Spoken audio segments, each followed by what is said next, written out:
the cultivation curve. Ancient rules, new world word. See the soul, learn and burn.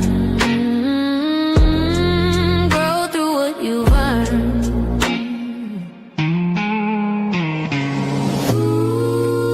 Cannabis history, genetics, breeding, cultivation, and growth through plant medicine.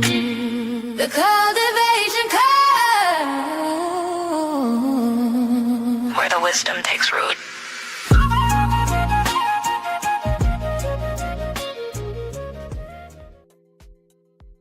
What's up, everybody? Welcome to the Cultivation Curve podcast. Tonight's guest is Alyce Walters, Yogi Jasen, or Yogi J, and Adam, and we're going to have Mary and Vixen coming on shortly as soon as they get their computer going and coming to join us. So we're going to bring on our guests, and we're going to let them introduce themselves right away. So let's bring them on. What's up, Alyce? What's up, Jason? What's up, Adam? Okay, good evening. Hi, welcome on to the show. We really appreciate you guys coming on, and we're just going to start off with Alyce and have you introduce yourself and what you're about, and then we'll go to Jason and Adam. All right. My name is Alyce Walters, and I am the owner of Sun Goddess Healing. I do a lot of things. I host retreats, ayahuasca retreats in Costa Rica. I host monthly workshops and events in Missouri and Kansas. Reiki, breathwork, cold water immersion, ecstatic dance, meditation, psychedelic coaching, microdosing, private ceremonies. What was the dance one? Ecstatic dance. Ecstatic? Can you elaborate on that one a little bit?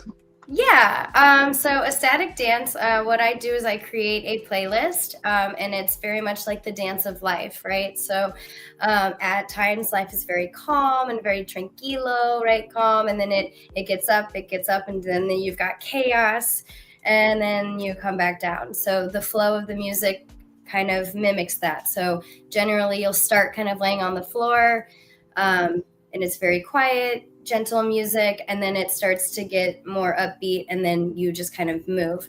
There's no talking. We ask that there's no alcohol, and it's really just a way for you to release any emotions that are stuck in your body. It's a way to play with different movements. What I like to tell people is that no one's going to be dancing the same, right? Like I might be dancing to the saxophone while somebody else is dancing to the guitar or the drums. And so just do what is unique to your body, or take a tip from somebody else and try something on that you wouldn't normally do.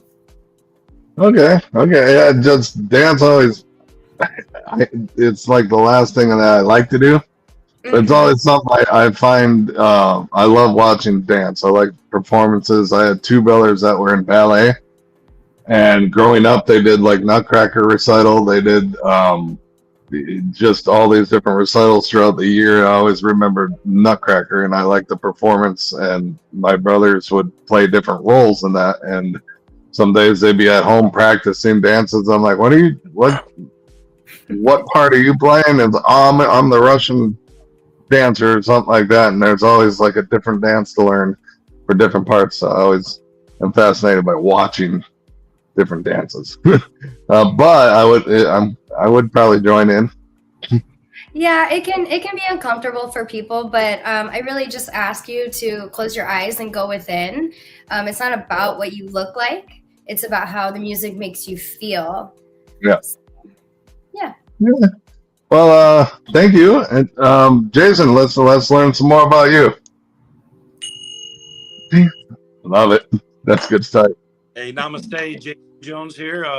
Go by Yogi J down in Lake of the Ozarks. I'm a Kundalini certified yoga instructor as well as a Reiki master. Been down to the lake for about 29 years. I've hosted about 7 yoga retreats. I love ecstatic dancing, by the way. I've had ecstatic dancing in some of my yoga retreats, and it's just about the way you feel, and just moving your body, moving that energy, that we call in Sanskrit. Kundalini yoga is the most old, it's the most ancient yoga there is. Yogi Bhajan had brought this yoga to the U.S. back in the late 60s, 69. I actually trained with the yoga Kundalini mentor here in Kansas City, where Yogi Bhajan actually taught and trained them here. So I love bringing my own type of style to my yoga practices. I also like doing chakra balancing and just moving the energy through the chakras. We all have that dormant energy that lies at the base of our spine, and our goal in Kundalini is to really go from within and really increasing that energy and let it rise up through the crown, and keeping all your energy centers open, so you ultimately can live in true alignment. I love it. What physically is there for the your type of yoga compared to going to a YMCA and doing yoga? I would assume there's a lot more spiritual involvement in this one. It's probably the most spiritual yoga, in my opinion, of all yoga. And the goal is to, it's very repetitive. It's very precise. We try to work the masculine and the feminine energies in our body. So the motions will always be very repetitive. Our mantra with Kundalini yoga is Satnam, which means the essence of truth. And I got some really cool meditation to do with Kundalini yoga. One of the yogas is just, you put your thumbs behind your back right here, and you're just moving your body left to right. Inhaling, exhaling. The breath work is the breath of fire, and it's a breath work that's done strictly through your nose. Always equal in nature as well. And this type of yoga is truly for everyone. If you can breathe, you can do this yoga. And it's more of a spiritual approach, just learning a little bit more about yourself, going within a little bit. I love doing some Tritakta meditation, which is fire gazing meditation. Do a experiment with a little bit of acro yoga, which is a two-man, partner yoga, which is a lot of fun. It's more of your playful, therapeutic style yoga that's truly, for everyone as well. I got to try this one. I mean, we did a yoga during the Groman getaway last year, which was pretty not intense for me. I've been to some yogas like a YMCA. I've been to a yoga where I am out of shape for this. No, this is more as you are. One thing with yoga is we don't compete against anyone. We're there together in a safe place with non-judgment. And I would encourage you to try it. You always have an open invitation at our retreats to experience it as well. Well, hopefully you guys are around and we can meet up while I'm there this year in July. You're still muted, Kelly. Sounds good. Yeah, well, and thank you for joining us, Kelly and Mary. Appreciate it. Sorry. Was not expecting an update on my laptop just as I'm coming on. That's what always happens when you're in a rush to go live. Happens every time. Well, Adam, let's learn some more about you, or let's learn about you. Now, I've been talking to them for a little bit behind the scenes, so let's learn about Adam real quick, and then we'll get into asking you guys questions and about what everybody does and go from there. Tell some stories. All you, Adam. Hey, thanks, and thank you for the invitation to be here. My name is Alyce, and I am a tribal detox Kambo practitioner. Prior to my experience with Kambo, I was a U.S. Marine Infantry. Oh no. Why is he quiet? Oh, I lost your audio. We lost you. We can't hear you. Oh no. You're not muted. Okay. Losing connection. Yeah. Let me see. Check your phone. Whoops. Check your text. He was doing. Oh, there we go. We can hear him again. Now we can. Hey, thanks. You might have to go out and come back in. Do you know where I left off, where the mic cut? I can tell you exactly where you left off. You said that you are a tribal Cambo practitioner, and that before that you were a Marine infantry, and then you went dead. Sorry, go ahead. All right. Yes, I was a U.S. Marine Infantry Force Reconnaissance and Special Operations. Awesome. Thank you for your service. Yeah, appreciate it, fellow veteran. Let's go. Hey, right on, let's go. Couple deployments, Iraq and Afghanistan, and during that time of my life, that season, I feel like I was sort of operating under a particular bandwidth necessary for that type of engagement with the world around me and with the construct of myself during that time. When I was out of the Marine Corps, I went to school for a little while, and things got kind of quiet and peaceful, and that seemed like an opportunity for my body to begin kind of exposing itself, waking itself up. And there was a moment when I realized I needed to ask for help, and that helped me sort of navigate what was coming through me, the feelings that were being exposed and the memories that were coming through. And at a point I reached to the sky. I said, I think I need some help. I asked for a shaman, something like that, this energy. And out of the water, out of the Pacific, not long after that, I met a friend from South America who served Cambo medicine, and he introduced it to me.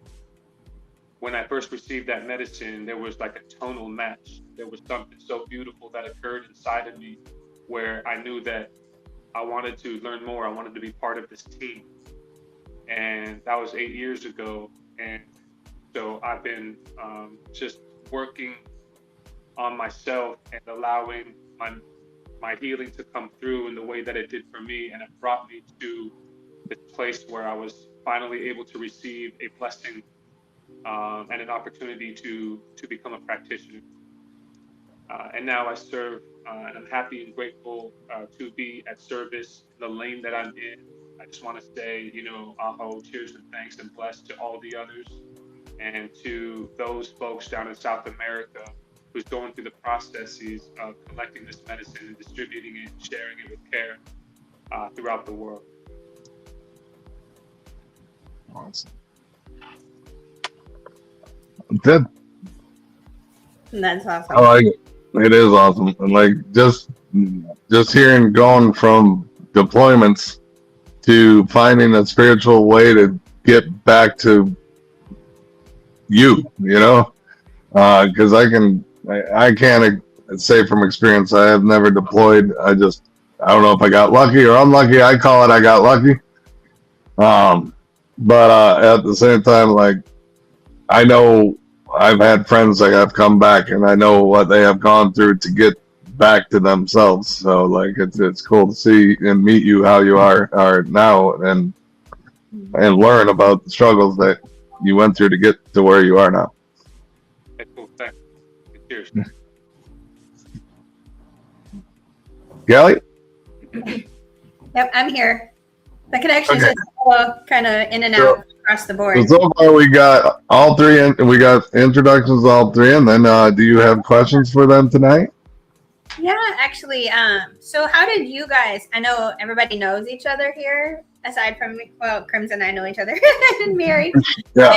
Our three facilitators here for the event, how did you guys all meet in this space?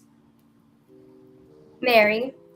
Okay, so I actually met Adam first, and I met Adam at an event that it was a summit that was put on in Kansas City for spiritual leaders within the community.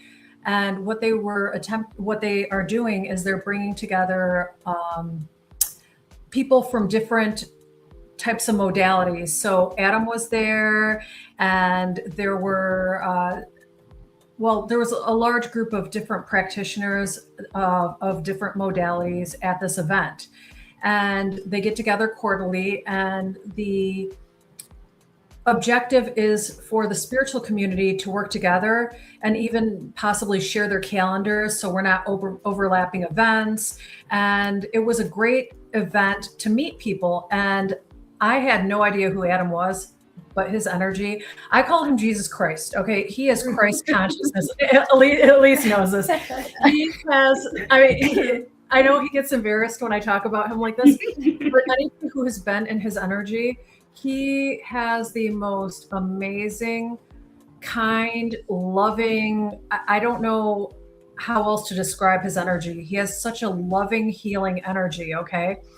And then I attempted to connect with him, and the timing, universally was just not right at the time.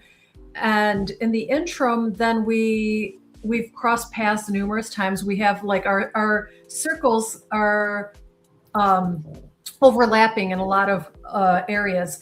I saw Alyce online, and she kept coming up as a Facebook suggestion.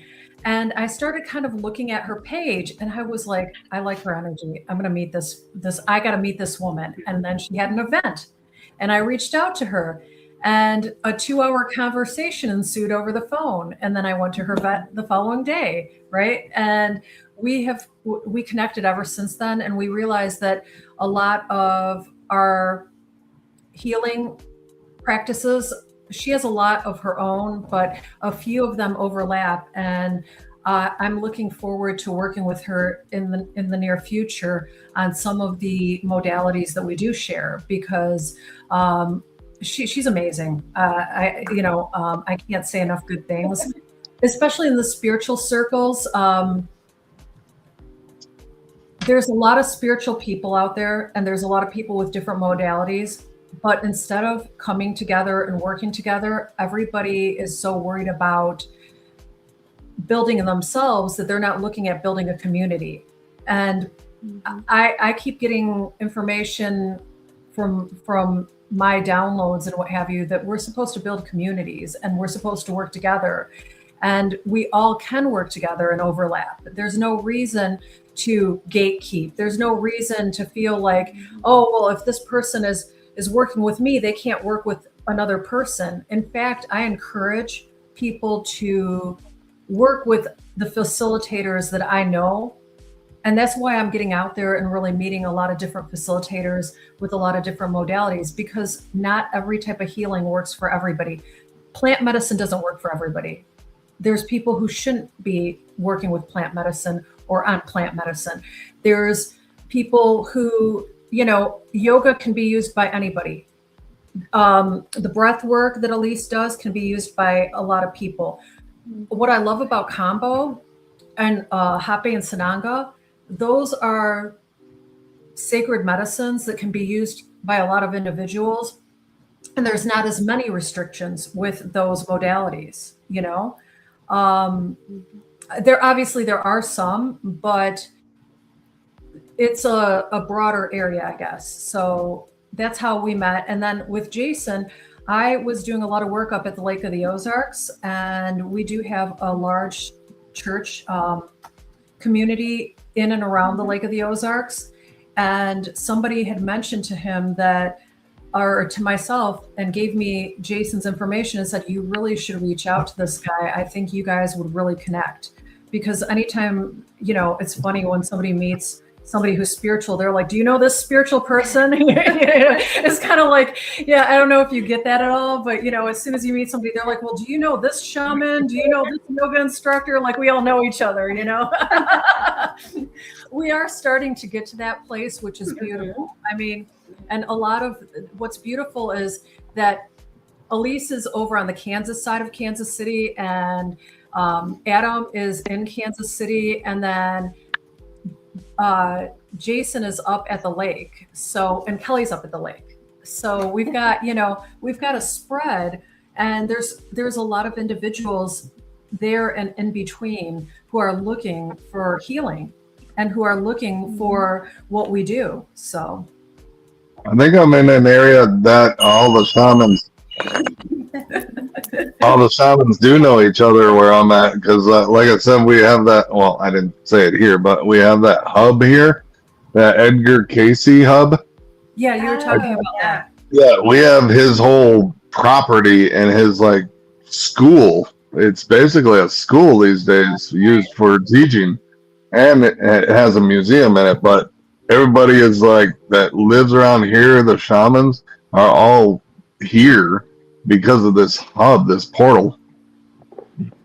That's So, but the fact that they, you hear of one person that does sound healing, you go, oh, do you know so and so? And they're like, yep, because they do know each other.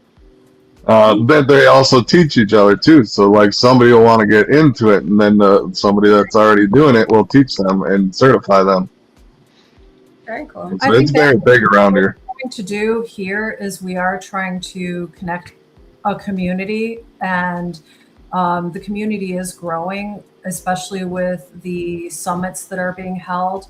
And quite frankly, as we all start working together, you can see the community overlaps in a very positive way, because a lot of us have the same belief systems, and ethically and morally, a lot of us align. So it's an alignment, and it's a beautiful thing, because a lot of us also include our families. We do events where we can include our families, and that's a big thing. I think a lot of times for a lot of us, being facilitators and practitioners, we do things where we can't always incorporate our families.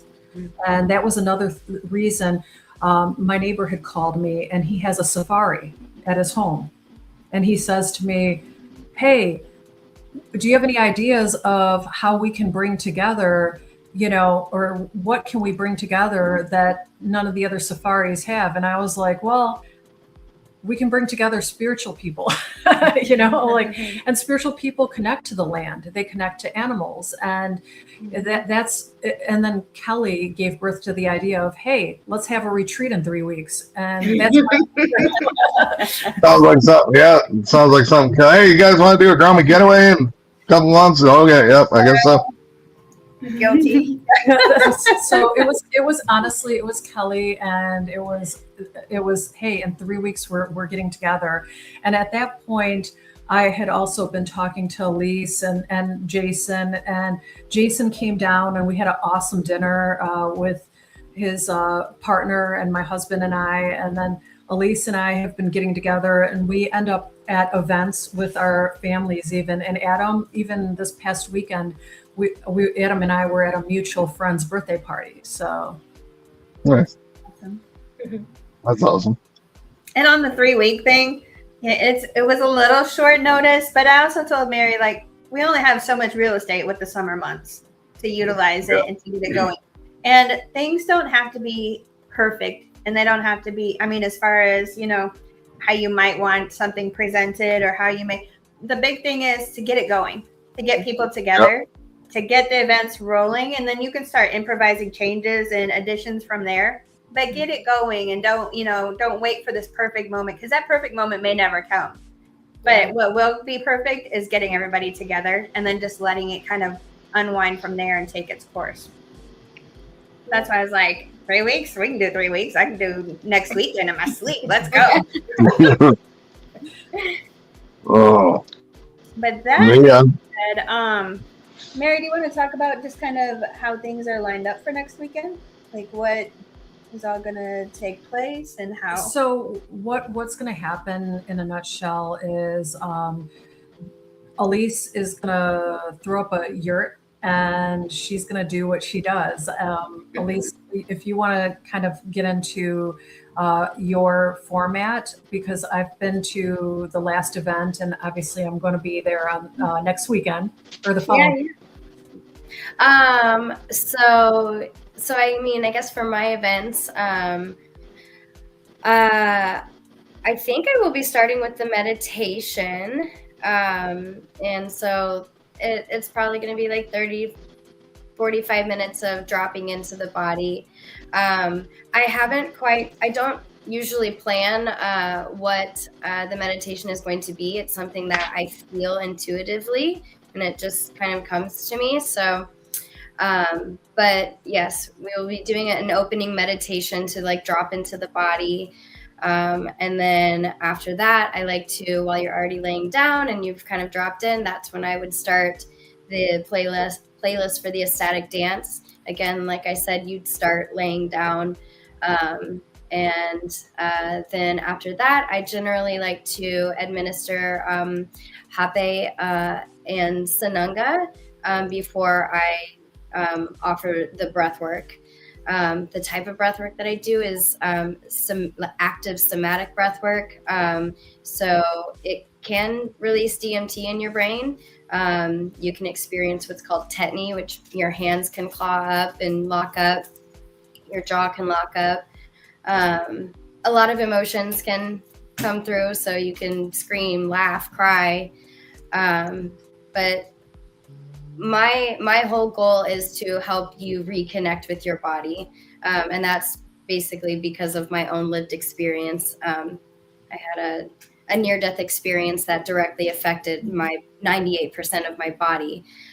So ever since that, I've been really interested in helping people to connect with it and also release traumas and emotions that are stored in your body. Because I believe that's what triggered my near-death experience, was not having the tools and to process the abuse and things that I was going through prior to my near-death experience. So so I just want to get you connected to your body, basically help you release.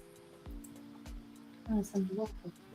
And just for people a little new to this, explain a yurt. A yurt? I know a couple weeks ago, I was like, oh, what? And she's like, I was like, oh, my bad. I just didn't know it had a name. Yeah, so it's a really cool, big tribal tent. I can squish about 30 people in there. I believe the first event you came to, that's what we did, right, Mary? I think there was 30 people in there. So yeah, it's really cool. I don't know how to explain it. It's like 20 feet in diameter, and it has this pole, and it's very tribal. You can open it, you can zip it, you can unzip it, and like a circus tent? Yeah, but more tribal, not. That doesn't look like a. Yeah. But we're not doing the juggalo thing, okay? Container is what it is. It's an amazing space to do meditation and to experience breath work, especially alongside, we'll just say 10 other people. The container itself is just magical. And it's fun. Everyone likes a yurt, so. On a Google this. I promise you, anyone watching is probably, at least 90% of the people are. You forgot about the cold plunge. She also does cold plunges. Oh, yeah. Yoga. Okay, so I know you were talking about yoga, Crimson. I am not a fan of yoga because the first time I went, I was in Bikram, and then I was in another hot yoga, and that's why I love Jasen, and I love who she brings in, because the yoga instructor she brings in, most of the work is done on the mat. Okay, so they're typically round with a cone top, right? Yeah. Okay, yeah. Yurt. All I can think is every time I hear it, though, I'm like, yeet.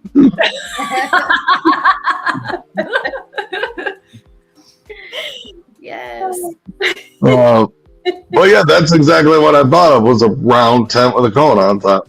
Yeah, that's why I said circus tent. Our mecca for meditation, for breath work, really, for anything where we need a little bit more shelter and a little bit more intimacy. So perhaps the Cambo will be served in there, things like that. It's just a nice container to feel safe.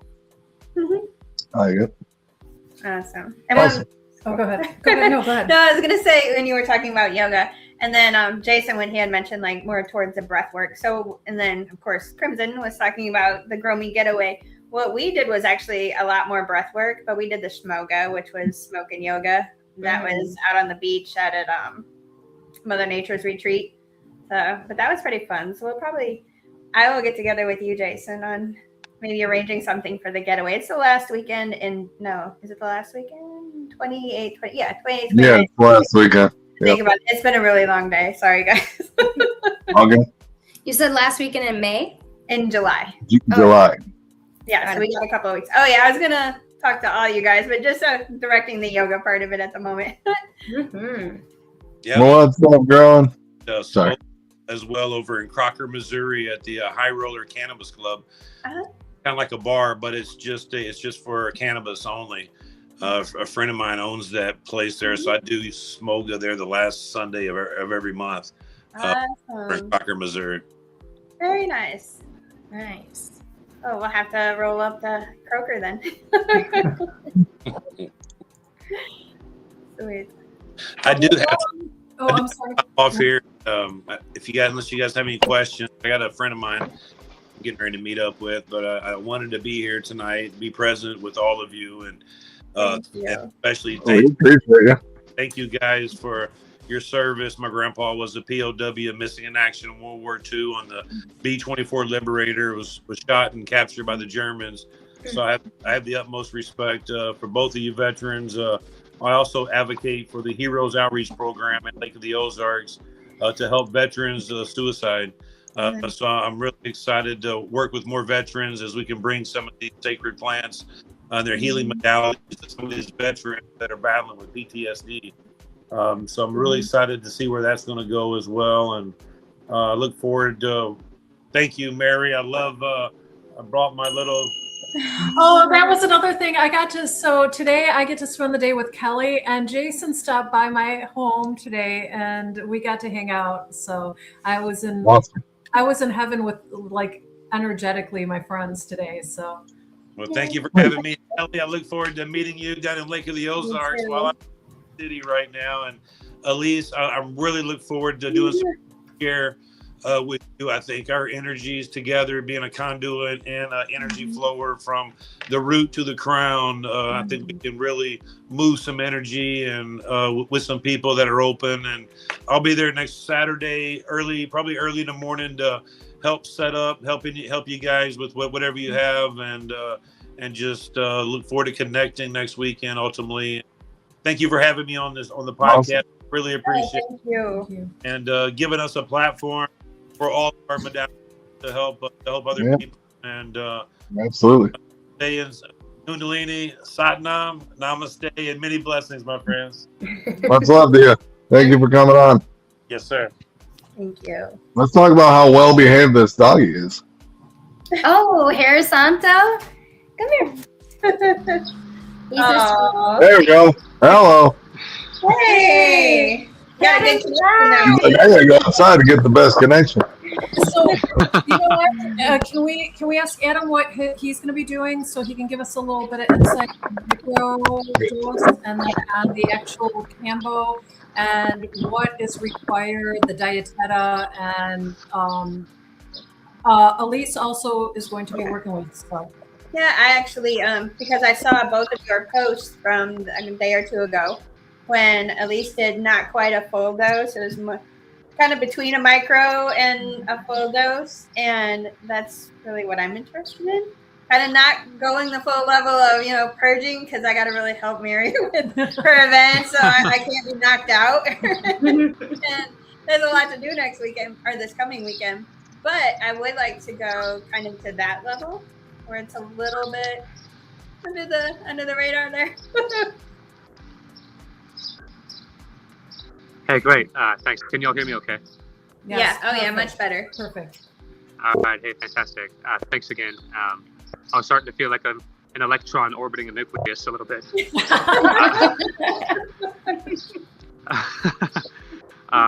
Cambo, yes. For the event, there's kind of a two-part, if I will. The first evening, I really enjoy sharing information about the medicine, and to share from our experiences and connect on this level so that we can propagate this self-awareness, an understanding of where the medicine, a little bit about the lineage, a little bit about what its uses were and what its uses are today or could be, and how Cambo influences and interacts with our own unique individual operating systems, which makes it, in my view, such a wonderful and powerful ingredient to life's medicines, that this medicine frog, its intelligence combined with the harmonization of our own intelligence, can provide specified healing and integration and restarting these types of energies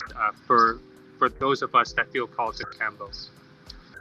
So we'll share information and connect in this way. Following that, we'll talk about and go into a practical application of a light meditative Kambo dose. I witnessed it myself as I began kind of playing and experimenting on myself as a practitioner to better cultivate an understanding and relationship with my own system, my own lane or perception, and the medicine intention that we're going into rhythm with.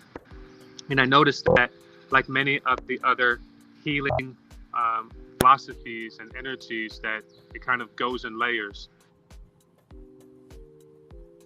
Oh no. Lost you. Lost you. We lost your voice. Oh no. Mm-mm. That's okay. Technology loves to get in the way. Mm-mm. No. One thing you get really good at with this is being sign language. So it's like, no, we can't hear you. No. Okay. I should have told him while he was on here. Cut out to go out.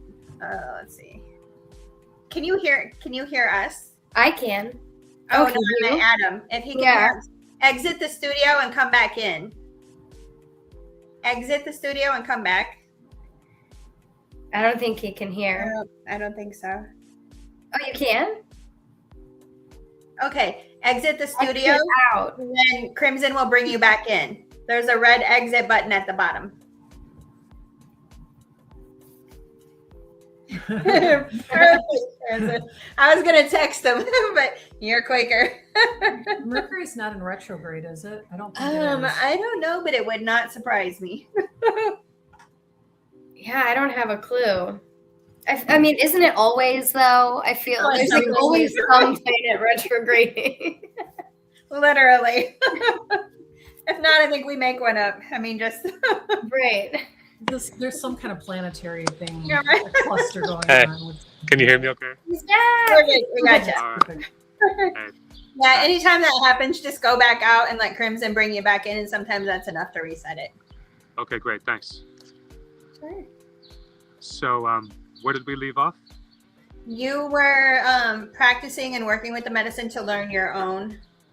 Okay, thank you. And so developing and moving slow with myself and really paying attention to what I'm experiencing, processing objectively so that I can hear clean information, as clean as I can get myself, to be able to further cultivate an experience for myself, and with the idea and hopes to share with others as I'm learning different modalities of practicing with Kambo.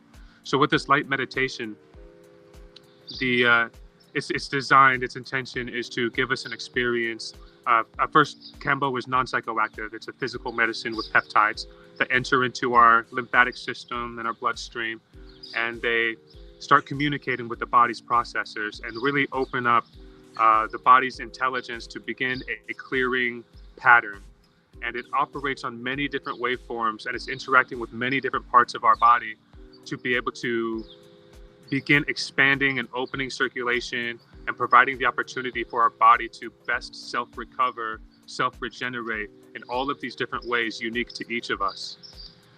In the light meditation, we apply just enough Kambo to bring us into its physical awareness, to meet the frog, to meet ourselves in this meditative space, holding our intention.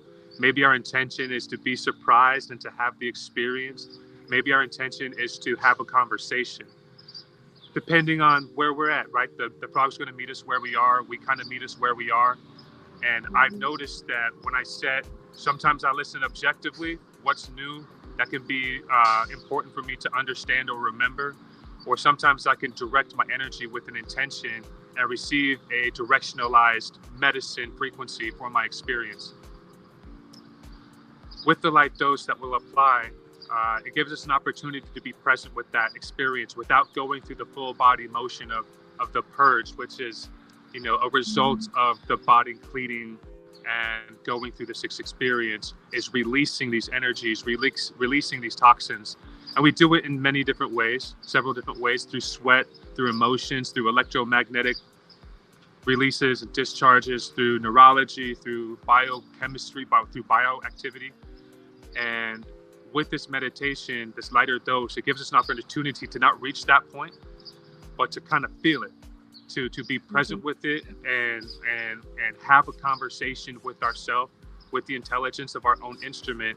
And Kambo can be applied in this way to coach us, guide us, give us information about what it can see, because it does this scan. There's like this scanning opportunity, and oftentimes we don't know, we can't see, right, what's going on inside of our bodies until it starts to come into our awareness. Having this medicine prior to getting sick gives us an opportunity, gives us an opportunity to begin the conversation now, to begin thinking about our body's instrument, the different systems that operate it and generate healthy cell construction, that generate positive thought formations, the things that want to make us comfortable living in this form. Because I live in this body. I may be in an environment, but I live in here. And so I took it on myself, and I think many others in their own path, in their own way and right, are maybe trying to find a way to live more comfortably inside myself. And I found that Kambo light dose meditations gave me an opportunity to be experienced and start to think about and take actions for myself so that I can be cleaner and I can live in a happier way inside of my own body. Beautiful. Yes. And then, excuse me, how long does the process usually, the actual applying of it and the process that's involved with it? Hey, cool, thanks. How long does that kind of take? And yeah. From start to finish, when we start applying the medicine, I like to meet and greet first to kind of hang out and vibe each other out and get settled in and feel comfortable. And once that kind of evolves and formulates, then we can go into the practice, the practical application. And what that looks like fundamentally for my practice is, in that kind of setting, right, where we're here with each other, maybe you got a friend or a loved one with you to feel comfortable, and loved. This is your ceremony. This is our healing. Mm-hmm. And we'll begin by identifying a location where we want to open gates. Opening gates is the term we use to expose the top layer of skin through these light burns with ember vines or non-scented incense sticks. We like to get it kind of red hot, glowing hot. We choose once we identify that location, and it could be a number of places. I like to generally go with the upper body for myself in my practice, because for me, it's like that medicine goes into the lymphatic system and into the bloodstream and kind of goes to the heart rather quickly. And I like to see that. I like to see the medicine moving. I like to see the physiology kind of coming forward, because it gives me an idea about how much medicine we're going to apply. I like to walk onto the objective, starting with a single dose, and then walking our way in intervals to that comfortable spot where it's enough medicine. That's been my practice. That's been my practice. And so when we identify that location, we'll open the gates, we'll clean that area, kind of expose those gates nice and clean, and then we will drink some water. Once we've cleaned those gates and cleaned that area, I like to initiate that water sequence. The reason why we have administered water, 0.75 liters, we found out is a good amount for my practice. And it was, kind of shown to me by my cheers and bless you, Tribal Detox, for certifying me. Loved your course. Shout out. Jason and Kelly, love you guys, man. Thanks for everything. And so, we offer this 0.75 liters of water so that you have something in the belly. We like to fast beforehand. I know we had a question about fasting. Maybe we can come back to that. But we have water in our belly so that we have something to purge in the event the body needs to release those energy, that energy. Once we drink that water, we kind of look at each other and take that breath, right? Ready? Let's go. All right. And we start applying the medicine. Again, single dot for me at a time, walking ourselves onto the objective. In the light dose meditation, it'll be a single dot. And so single dot, maybe 2 dots. Kind of, we can vibe that out, right? We can be close with each other on that. Once the medicine goes on the skin, it acts rather quickly. Within seconds, we're going to start noticing some shifting going on.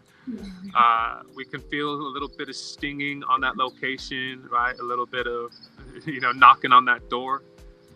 The medicine will start going into, again, the bloodstream through the lymphatics and starts communicating with all these through the lymph nodes and all of these different relays inside the system as the proteins start moving through the body.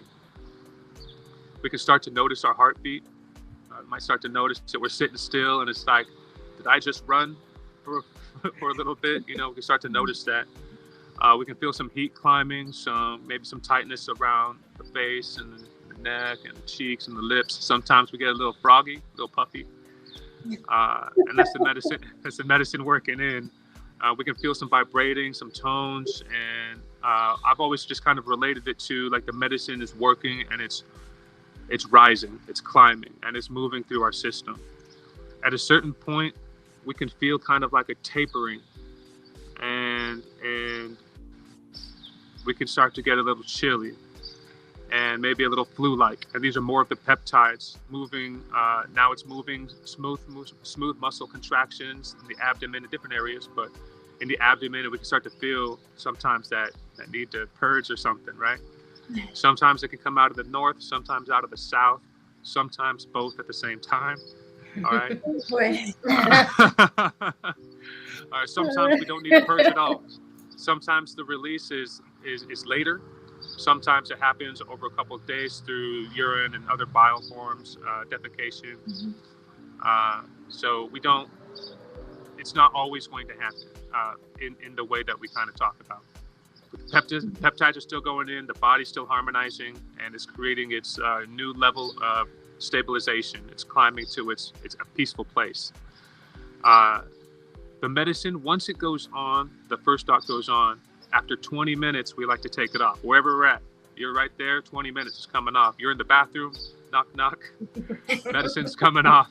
All right, and then we go into a recovery phase. We can commonly feel like where we're at for another 15, 20 minutes, and then we're going to start to want to nurture ourselves. I kind of start getting cold here. Sometimes I'll, wrap myself up in a blanket. I'll get my son's little pillow, and I'll just kind of hold myself for a little bit. And that'll go for, a little while. But from the medicine, to answer the question now directly, from the first time we open the gate until we start to come back around, that's about an hour. Right, okay. About an hour. But we're at the strong point of the medicine about, sometimes it's instantaneous, but it's usually 20 or 30 minutes can feel like we're in that wave. We're in that top of the wave. We call it a Campbell wave. There's like this, kind of like that ecstatic dance, right? It's just, as we identify waveforms are like this natural thing we got going on in this ecosystem. After that, we'll close. And things like that. So to talk about the dieta, we'll come back a little bit beforehand. We don't want the body to be in the process of digestion necessarily when receiving Cambo in this fuller dose. So we ask for about 7 to 12 hours of food fasting prior to receiving Cambo. During that 12-hour window or so, we're going to be sipping water lightly, so not to like overhydrate ourselves by the time we get there necessarily. The day prior, we want to eat kind of like high carbs and good salts and maybe some electrolytes added to the water, because it's like we're going to a sporting event as an athlete the next day, right? We want to be hydrated. We want to be nutritious going into this exercise.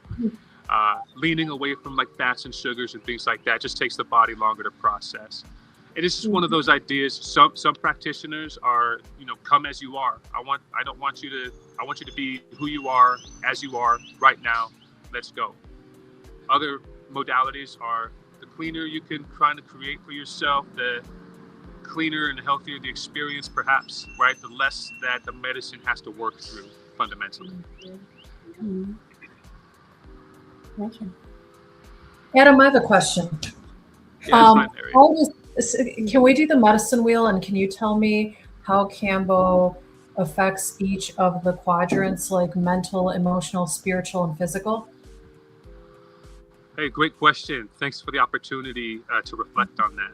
Beautiful imagery. I've found myself rather tethered, like biologically, mentally, spiritually, emotionally. I found that, and I'm learning more about myself, that the different types of energy stagnations or blockages I'm experiencing in my instrument, which Kambo helps me identify.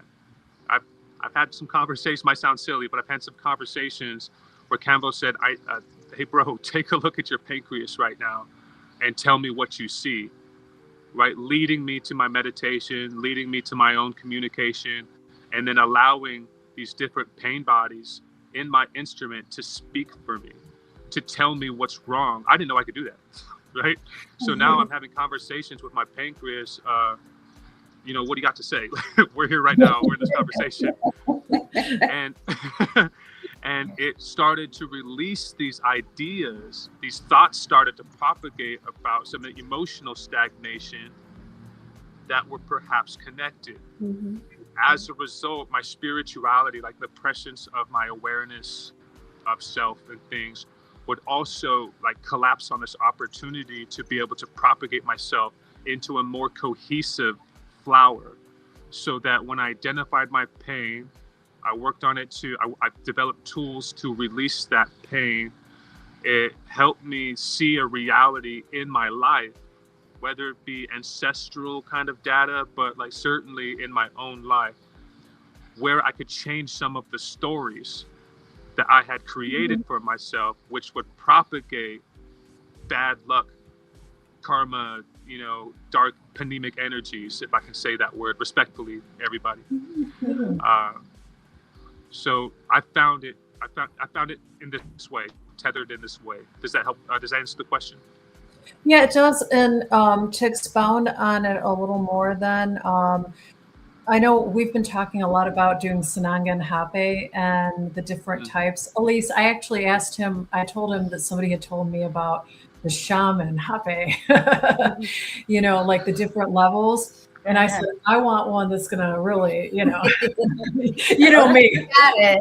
He's got it. I know he ordered it. Go home. Yeah, I'm like, I want in. If we're gonna go hard, right? Like, I don't want a mellow one. I don't want to. Adam, you can talk to Alyce. When we do ceremony, like I'm out, like I'm gone. You can ask her. Like everybody's meditating, and they come back, and I'm still in a different world. I'm on the other side. Like they have to kind of wait till I. Like the group healing at our ladies' weekend, our girls' weekend. We had a girls' healing weekend, and everyone went into meditation.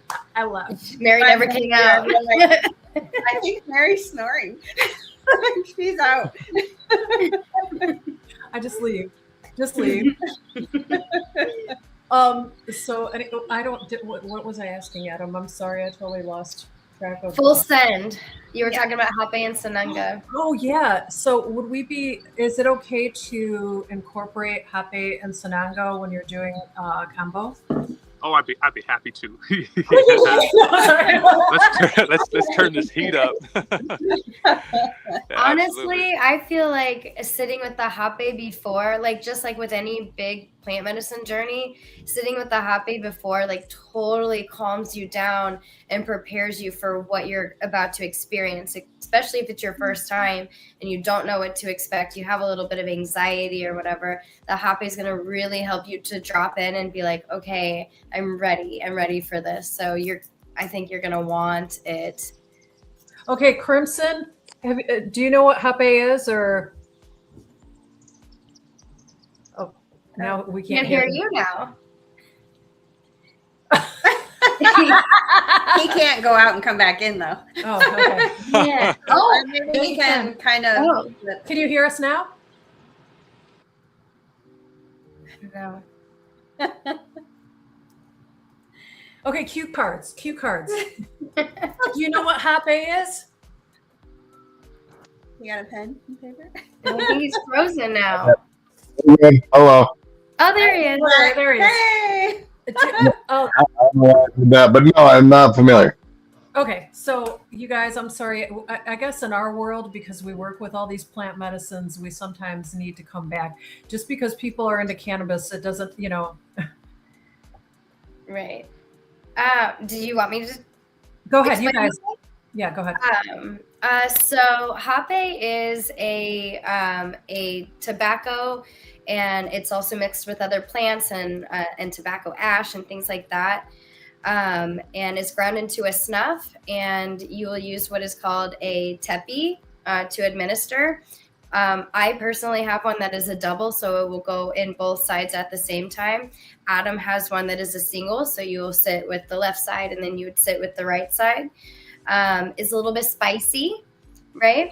And so it's Stings the nostrils. yeah, it's a little spicy. Just a little bit. But it's extremely grounding. The best way that I can explain it is kind of like nature's Xanax.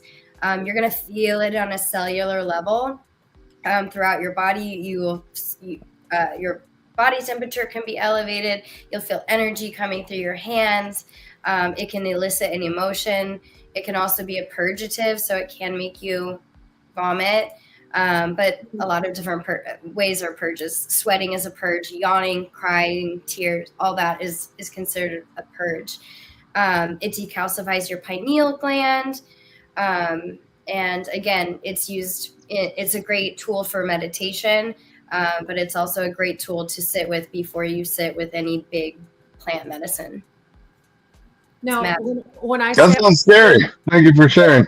when I sat with you, and it was beautiful. It was very grounding, but I did notice I've sat with people and there is purging. Like I've seen the vomit. I've seen. I'm a purger.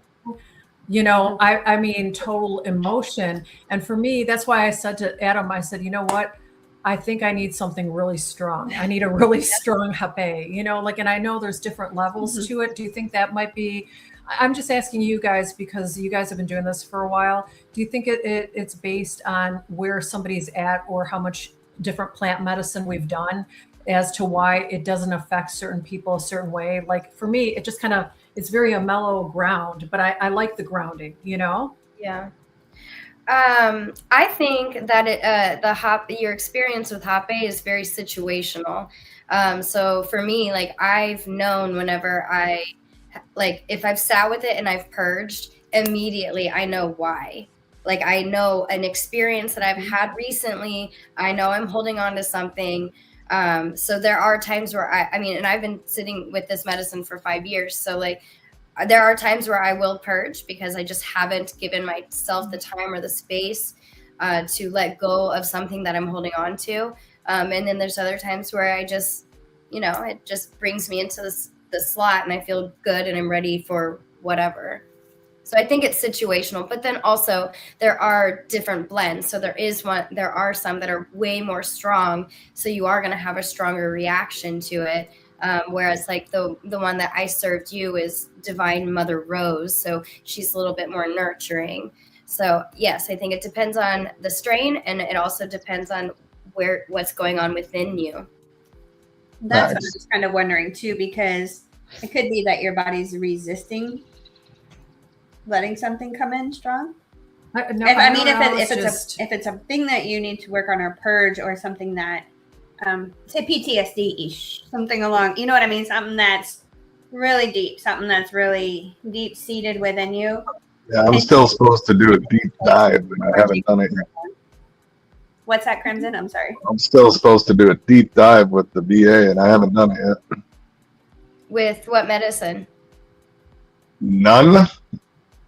Just a questionnaire, a deep dive, like. It's a bipolar deep dive. Okay. From talking, conversation. Yeah. Yes, I don't know. They want me going in a deep dive. That's all they told me. I guarantee there's going to be no medicine provided. It's the veterans' health care. Okay.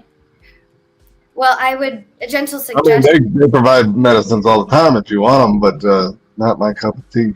just to In keep addition getting put on to deep pills. dive with them and having a conversation, I would definitely invite you to incorporate some somatic practices, because talk therapy is fabulous, but it can only get you so far. And Why I don't want to do it. the chemicals that were going through your body when you experience that trauma are going to be released whenever you talk about it again. So sometimes it can end up re-traumatizing you. So in addition That's why I never understood why I bring it up. That was in the past. Move on. Release. Right. But it's really caught in your body. So that's why I encourage doing somatic practices. So think like cold water immersion. Cold water immersion can bring you to tears. Active breath work can bring you to tears. Sitting with modalities that allow you to tap into your body. And like what I love about breath work so much is like you don't even have to have a conscious awareness about what it is that you're weeping and crying about. It doesn't matter, as long as you're allowing yourself the time and the space and allowing yourself to be vulnerable enough to get that out of your body. It doesn't even matter if you know why you're crying. It just feels good to put that weight down and no longer to be carrying it. So I got you. I understand. yeah. Alyce, No, what?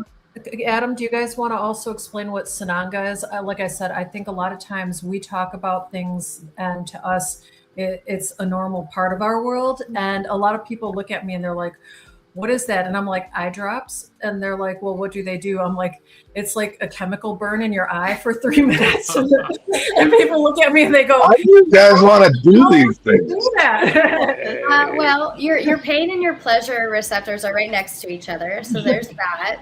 I get no pleasure from pain and no pain from pleasure. But because they work, like it is even sitting with it as long as I have, I'm like, well, I laugh about it. I'm like, why am I doing this? But the bigger picture is the way that you feel, what your experience is. So with Sananga, it is a bunch of plants. Again, it's put into a tincture. It is administered into your eyes. And so Sananga has a lot of different benefits. It actually works with the physical function of your eye. So it can help with a lot of different things, cataracts. It can help with actually your vision. The tribes use it for hunting because it helps them to be able to see better. She works with your nervous system. She's also a very huge heart opener, so she can also elicit an emotion. Yeah. Third eye, just like the hape. Yeah, she's amazing. And some people feel it throughout their entire body. They'll feel it a warmth, or they'll feel the tingling sensation. Sometimes it stops at certain levels. But again, it's what you feel afterwards. It's not what you're feeling. That pain is temporary. Yeah. Right. So it has been issued by the National Weather Service. Of what you're feeling that keeps us coming back to these medicines. I got you.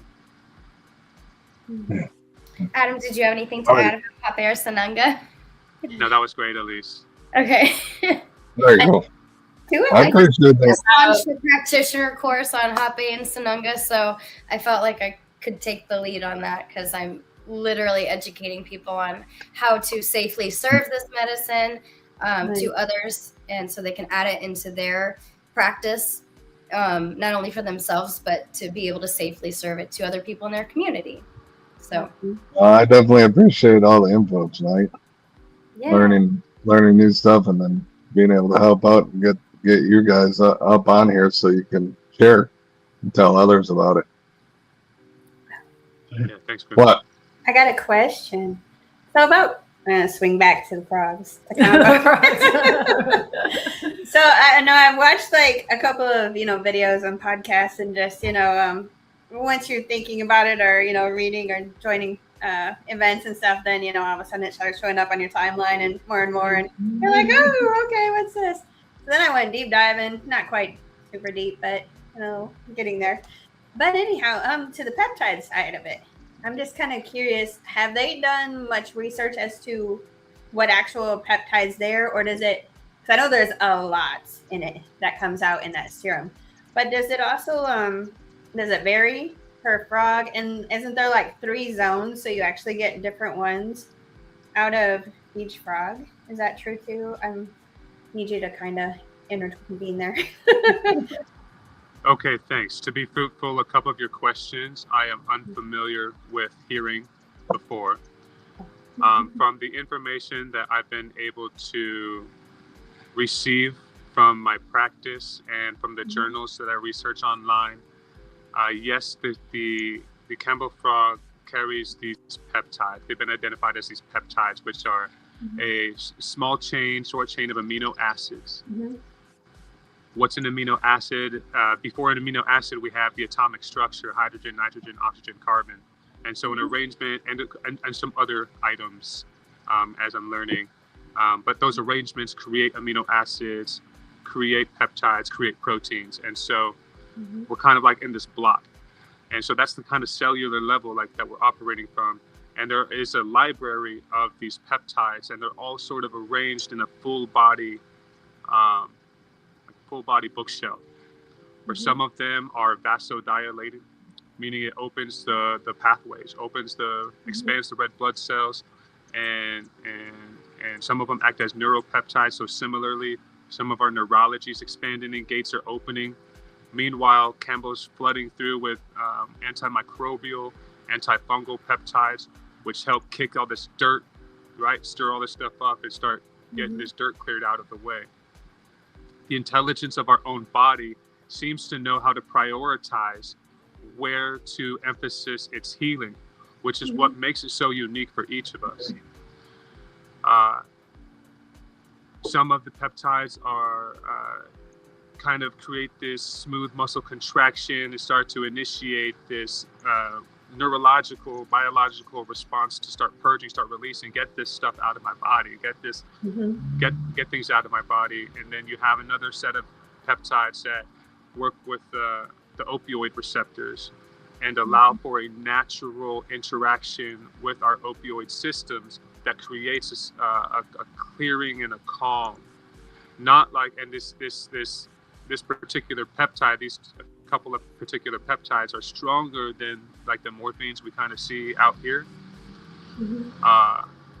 But they're not like dopey. They're not like, you know what I mean? They don't like take you out of what you're experiencing. They recalibrate your system in a way that it becomes living comfort to be inside of our own body. So Campbell is used for physical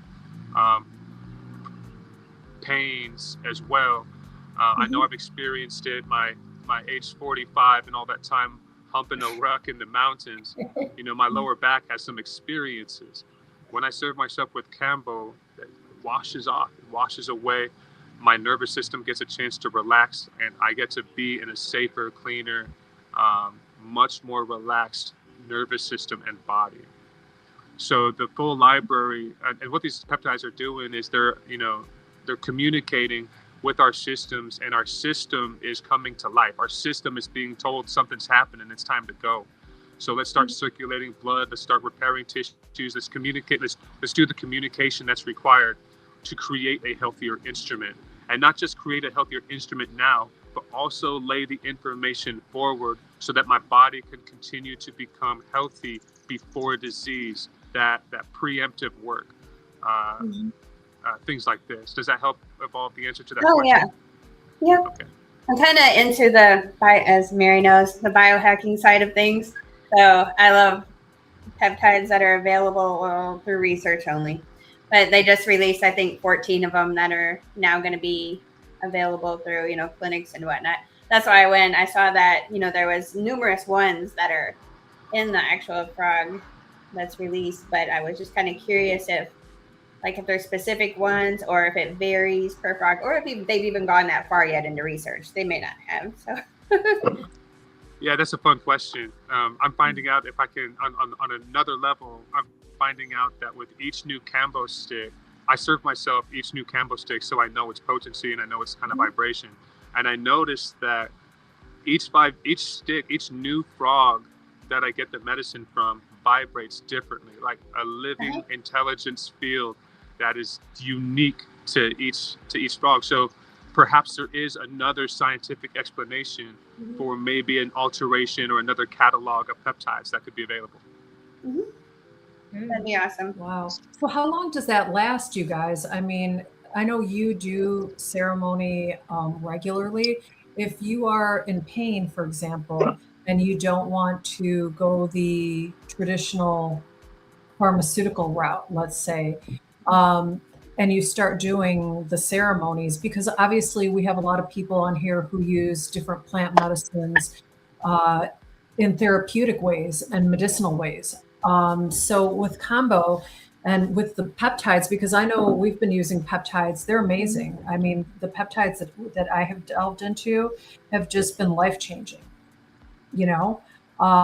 With your pain, how long would you say then that your pain, it eases the pain? Is it just while you're in ceremony? Is it for a few days after ceremony? And also, can I just ask one more quick question? Because with all medicines, and Alyce can attest to this, people get on this high, okay? They purge, they heal, they experience something, and then they get into this like period of euphoria, and then all of a sudden they go back to their lives.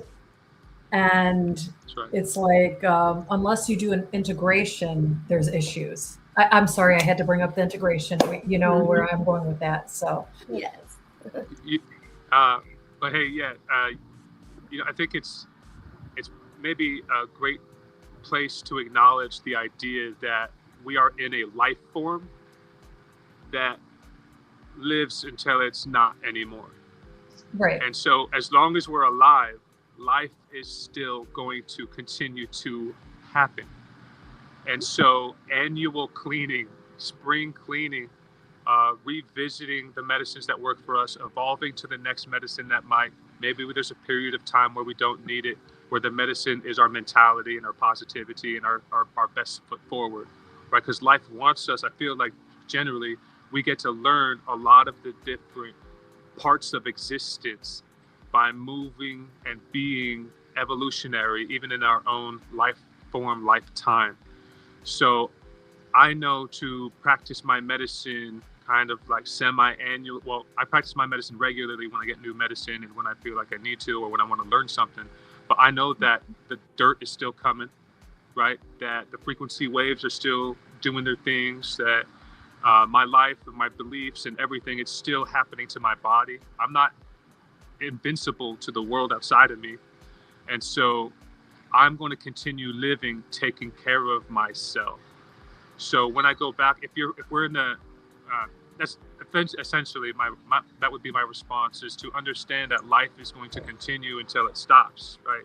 So I'm going to stay with it, be present with it, and continue to nurse myself, better myself, and in moments empower myself to continue to propagate the best experience for myself, my best timeline for myself, for my environment, my community, my kids. And I need, being present with myself gives me an opportunity to identify what I need in this moment and go in my whole lifeline like that. I think I can kind of merge between the two of you guys here.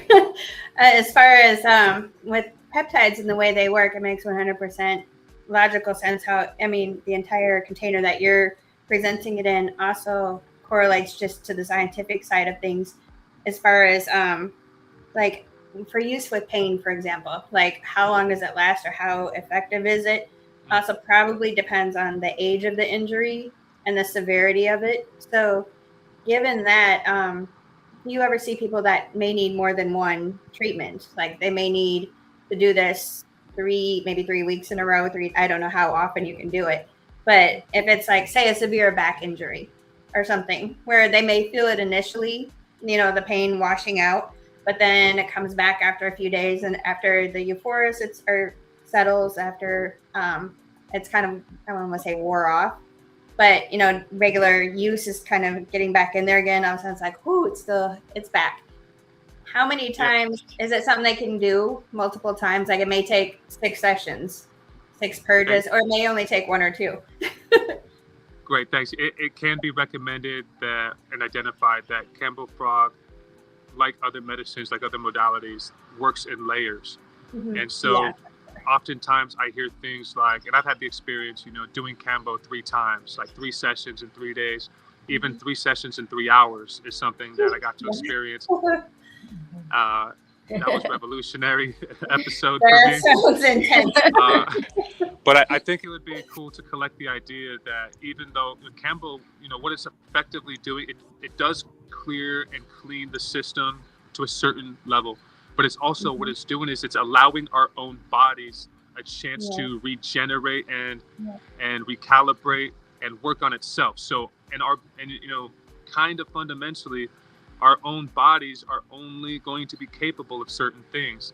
Some things may require applied sciences. If I have a real sports injury, yes, Kambo can help with the medicine, but does it help rebuild my neurology?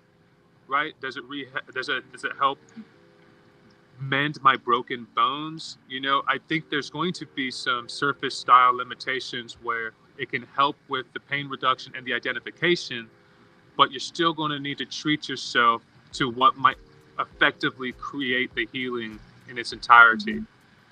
There are some situations where people, I think Dr. Joe Dispenza was a great example of someone who had thought he used his consciousness, used all sorts of things, but was effectively able to bring himself back into existence, right? Into experience by healing himself the way that he did. So there's a lot of power in our own body, in our own construct, in our own belief systems, our circuitry, and the levels that we're willing to obtain to be able to recreate our instrument, regenerate ourselves as healthy as we can.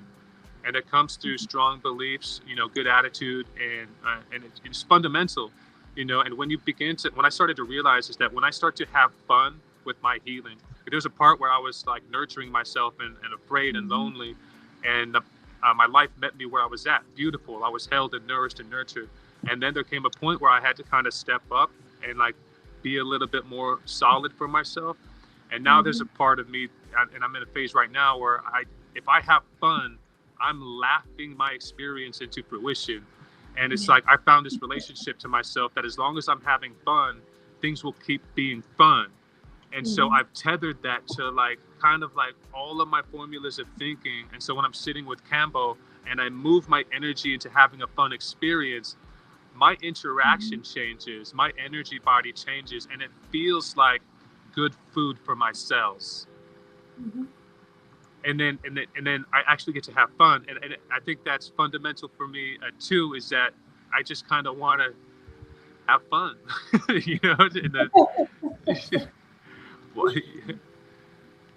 It sounds beautiful. It sounds like it's basically realigning. It's like a reboot for yourself on a cellular level.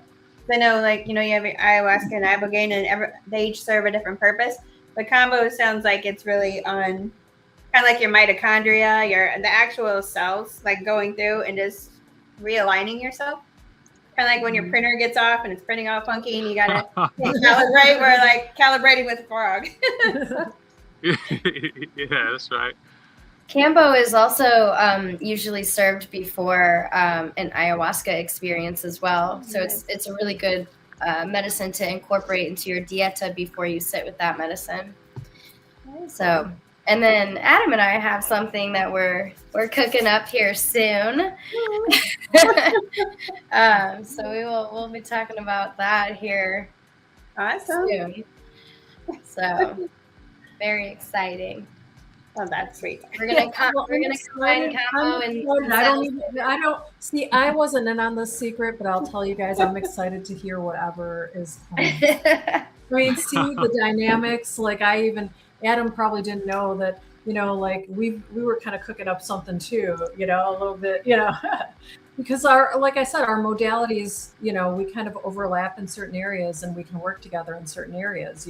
Oh yeah. There's a lot coming up. I'm so excited. I am too. Excited. This has been amazing. This has really been amazing. Thanks. Oh, I wanted to add something about Kambo as well. Is it's really great for obviously detoxing, but it's also a great parasite cleanse. So, yeah, I know that's kind of really big right now. So, maybe sitting with it, quarterly would be ideal. because we all have parasites, whether you want to believe it or not. So Do they heal? Real quick, because a lot of people, the reason they're deterred from doing combo is they're afraid of the burns. I like them. In the disclosed location. I heard some do and some don't, but the ones that don't, you wear them like a badge of honor. But it would just depend where you put them. It doesn't necessarily have to be somewhere that's, visible all the time. And then on the same note, I know you said you like to prime them from, like the abdomen up and the upper part of the body. I read where like some people, like athletes, depending, like say runners, distance runners and whatnot, like to put them on the lower body or the legs to increase strength and, whatnot for events that are coming up or their training that they're in. So I was kind of curious if that was the case. Could you start it to kind of gauge somebody in like, the upper body with like 1 or 2 dots? And then are you able to see enough of it at that point to know that feel comfortable putting it in like lower body or? Hey, cool. Thanks for the question. Let's see. My experience with the people that I've been able to sit with Kambo have nearly all been for a restorative, cleansing idea. I have not been approached by a specific disease or malfunction. I don't want to say disease. I don't want to use that kind of energy, but with something specific going on or specific injury, I have not had that experience. It's been mostly restorative, so I don't think that I'd be qualified to speak on that. Yeah, we'll get you. Hey, cool. Yeah. Oh, when we did the microdose, when we did my microdose, when we served you, we put 2 dots on the back of my neck because I had been struggling with. It started as allergies, and then I think it turned into like a sinus infection. And so my throat was hurting. My lymph nodes were really swollen. I had like a coughing fit. He had to give me a sucker. It was like a whole thing. And so after I had the honor of being able to serve him, he had given me the option of being able to sit with the microdose. And I was like, well, I know my immune system is like kind of on right now. And so I wasn't sure about it, but he was pretty confident that he's like, I think that this would be good for you. And so from my own experience, I can attest to that because I'm good now. Like we put it on the back of my neck. It's close to my lymph nodes. That's great. In my throat. And I mean, I've been doing other, chlorophyll and elderberry and bee pollen and things like that. But I can say that I definitely felt a lot better, and I think it aided in my healing of that. Nice. So, hey, cool. Another thing that'd be cool to consider. I'm sure it's not out there yet, or there probably is, but we probably have to put on our tinfoil hats. But as far as how can I say without getting the show flag? Certain little, injections that they're doing, and 1, 2, 3 boosters and whatnot from there. How like all those blended little proteins. Where I'm going with this. It'd be interesting to see if that also cleanses and detoxes that as well. How like for parasites, but for other post the C word. Yeah. It'd be interesting to see if, I don't want to say that particular virus that floats out there. But can you say the jab? If it, Yeah, the jab. Yeah, that would work. I was trying to think of a way to go around it without saying, Just say one thing and it's like YouTube's like, goodbye, guys. So is your question if it can like cleanse? Yeah, of that would be a good for that. I mean, if it's doing. It would have to be, you would think. Hi, honey. Jake just jumped on you. Hi, Jake. Okay, so I have a question now that we're talking about this. We all know, those of us who are in the canna world, that there is a lot of garbage out there that we wouldn't really consider plant medicine. And especially now they're finding, what's been going on in a state over from us. They actually had it on the news. The actual, was it the Attorney General was out there with them in Oklahoma. All of the cannabis, a lot of the cannabis grows out there. The illegal grows. Yeah. Well, they weren't actually. They had all gotten. They had layers of licensing, and they were okay. There was chemicals, heavy metals, pesticides, and they actually showed all the chemical wastes that they were using in these grows, and this was going into the Chinese honey. Thank you. But it was all going into all of this so-called medicine that was going into possibly dispensaries, to the caregiver programs all over the place, right? And all these people who are getting sick, and I don't know if you've seen all the media with, oh, well, we're getting all these marijuana smokers with chest problems. They're having, chest problems. They're having all this illness. Well, the illness is from all of these growth hormones, the PGRs that are not good PGRs. And there's a lot of heavy metal, and there's chemicals that are not being flushed out properly.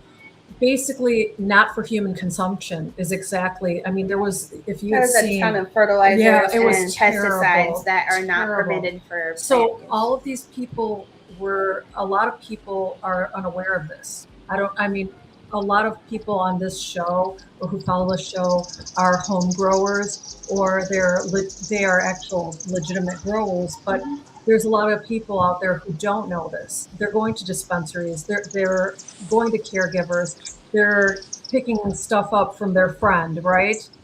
And it's making people sick. So I guess what Kelly was also, with Kelly bringing up the whole peptide, or the jab thing. Sorry, the jab thing. Do you feel, Adam, Alyce, that this could be a groundbreaking therapy that could possibly detox people from a lot of these nasty chemicals? I mean, even if it wasn't from from bad plant medicine or bad plant garbage, do you think people from food, processed food, from molds and toxins, and all the garbage that is in our, even what we're, there's no guarantee when you're buying organic food that it wasn't in a field getting sprayed, next to the non-organic food. So I guess what I'm getting at is combo possibly an option for that type of a detox. Hey, cool. Let's see. I'm sorry. I had to explain it all because there's a lot going on that people don't realize unless they're in that world. And Alyce and I did talk about it. I'm sorry not to cut you off, Adam. Alyce and I did talk about it recently because a lot of people are getting sick and they don't realize it. Yeah.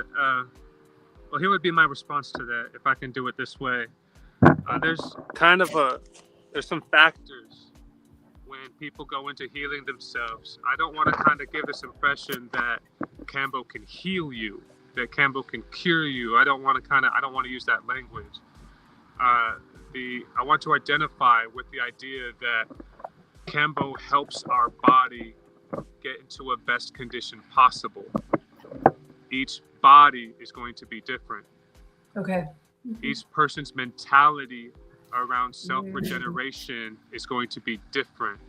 So while it may cure cancer or remove cancerous cells from one person, let's just leave it like that. Yeah, okay, got it. Because there's other processes that are happening. Our belief systems make us rich or poor, right? And so I don't want to use medicine as a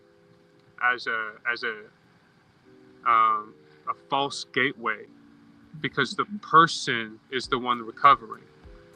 The medicine may be responsible or may be helpful for the person to gather some clues about themselves, but when they figure out that their life hasn't changed much a couple of weeks later, that's on their belief systems, right? So there's a mentality processing for our realities that is like the fundamental energies for disease or climb. So everybody, does that kind of vibe? It does, but at the same time, I'd have to say, Adam, I mean, and I had that conversation with you when I first heard about combo. I was like, oh, I'll never do that. That's not in my wheelhouse.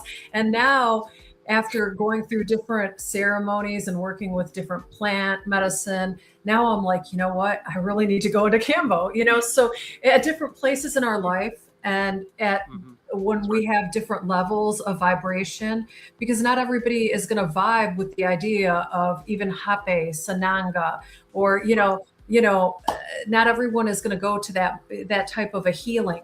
So if they're coming to you for a healing, I guess I would have to say they would be in a space where they would want, or they are looking for a healing, and they believe in what they're doing and they understand how to work with medicines. I'm not saying that everybody does, obviously, but not everybody is going to jump and go, you know what, I need this type of a ceremony, unless they truly have researched it or are called to it. I would say called to it. A lot of times people will say to me, well, how do I know I'm ready for something? And a lot of times I'll say, have you been called to the medicine? The medicine will tell you when you're ready, I was like you. I was actually, I don't want to say turned off to it. I was like, it doesn't really sound like my thing. I'm not sure about and frog, stuff on me. And poison that's excreted in, and maybe not. But then once I started just kind of seeing little bits of randomness about it, and then I was like, I watched that show and I was like, oh, this is interesting. This isn't at all what I thought it was. And then from there, I saw your guys' post, and then I was like, okay. And then the more I thought about it, I was like, this actually would be something that would be really useful. And, I might need baby steps to get into it, but Cool. and definitely changed my whole perspective on it changed. And I would say, the medicine definitely called after that. Yeah, the medicine called to me after I met Adam, though. Like Adam, when I met Adam and he said he did combo, and at first I was like, well, that's that jungle medicine stuff that's kind of scary. I'm like, that's the frog thing. Yeah. They burn you. All right. It sounds real permanent. Yeah. Yeah. I'm just being, like I had that conversation, but after meeting Adam and the energy that he carries, and that his energy has the medicine intertwined with him. And I was like, you know what? The medicine's calling now. I'm ready for that medicine. Yeah. Because I even had I talked to Alyce about Aya. I have had many opportunities to do Aya. I haven't sat with her. Yeah. I haven't sat with her yet. Oh. Yeah, Bolita. I love her. Well, I think I'm probably going to end up with you in Costa Rica on your next trip. And that's Yes. Well, October. I still have a couple spots left for October. It's all women's, so. And then February is co-ed. So there's always space for you. And you, Kelly. Thank you. We're manifesting that. Yeah. I wanted to speak on that post. I am blown away by the amount of views that we got on that post. There's like 70,000 people who have viewed that post of our experience. Yeah. So I'm still just like, I don't understand how. Literally, like beforehand, I was like, when I first started getting into it, and like I said, I watched podcasts and, just kind of seeing other people's views and explanations of it, because I hadn't met Adam yet personally. And so I'm like, okay, this is actually pretty cool. I was like, wow, this is something I could do. And then I was like, but it's still later, like not anytime soon. You know what I mean? Like I got other things to do before I go down that rabbit hole. And then when I saw your guys' post, I was like, okay, now that's something I could do this weekend. It made it very accessible and relatable. The way that you guys approached it. Yeah. Very cool. Mm-hmm. Yeah. I'm really looking forward to this weekend, y'all. Same. Yeah. And we're going to have to get you guys back around in July when Crimson gets here and we all meet up with our Grow Me group. So absolutely. I think we have 2 people going so far. That have like me and you. That's all I know that's going so far. Me and you. Where's it at? 33333 Morgan and Lynn. I haven't gotten confirmation on that yet. Gotcha. What about Elle? I got to meet Elle in person. Yeah. He can't go He ain't gonna come. Yeah. He's He's got the DGC this year. the way, beforehand. He's going to Colorado. Yeah. But Chris might make it and his wife because they were talking about it. So, Cool. let's see. And that's in Kansas City? What's that? That will be in Kansas City? No, it'd be Lake of the Ozarks. But what I was toying with, flying everybody into KC instead of the St. Louis route. And then perhaps everybody coming out here.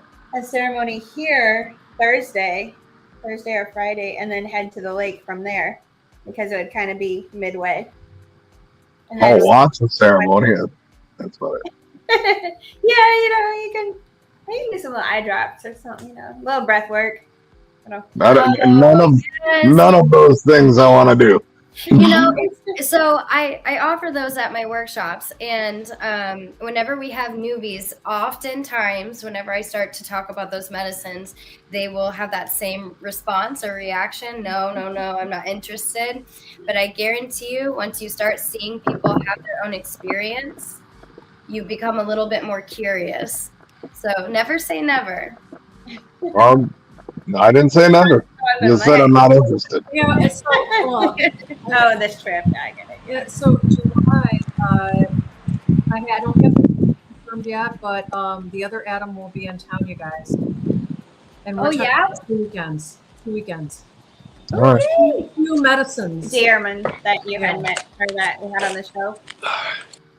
He'll do Yellowbird. Yeah. Yellowbird. Dearman, remember? Yeah. Is that the San Pedro? And peyote, yep. And peyote? Is that back to back? No. You do them in separate weekends. You never mix the medicines. Okay. Yeah, not those anyways.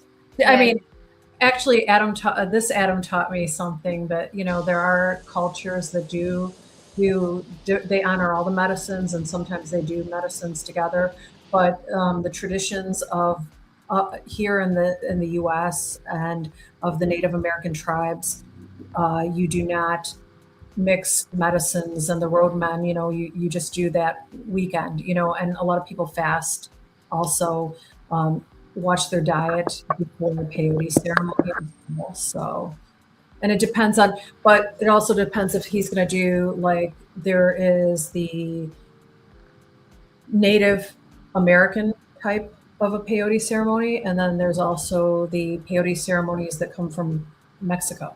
So, and he does spend a lot of time and has been, a roadman who's done both type of ceremonies. So I don't know which one he's going to be doing. To be honest, I haven't cleared that with him yet. So I've never sat with either one of those medicines, so I'm eager to do so. Mm-hmm. For sure. Well, guys, I'm actually gonna wrap us up a little bit, only because I gotta drive home. Yeah, I gotta drive. Yeah, so before I get back, all right. Switch cars. So, but yeah, and then work tomorrow morning. All right, but I want to. Yeah, you got an early morning too. All of us probably. Yeah, I gotta open up tomorrow. So. Well, we appreciate you guys coming on and sharing your stories and talking and all that fun. Thank you. Really appreciate you guys sharing. I appreciate you. Thank you, guys. I love you guys. I'm sure we're gonna bump into each other somewhere, right? Shortly. Yes. This weekend. And then after this weekend, we got you next week. And then my event, right? Yeah, your event. May 23rd. May 23rd. Nice. Wild Heart Warriors. And at some point, I'm supposed to go back to the place we went to, Adam, and I have to walk the labyrinth, and I have to go to the lake. Yeah. I got some. Labyrinth is magical. Yes, it is. Very magical. Yep. All And this right. is really fun. All right. Thanks, everyone. Thank you. Well, thank you all, and have a great night. Thank you for everybody that tuned in, and much love. Ciao. Love you guys. Good night. Peace out. Bye.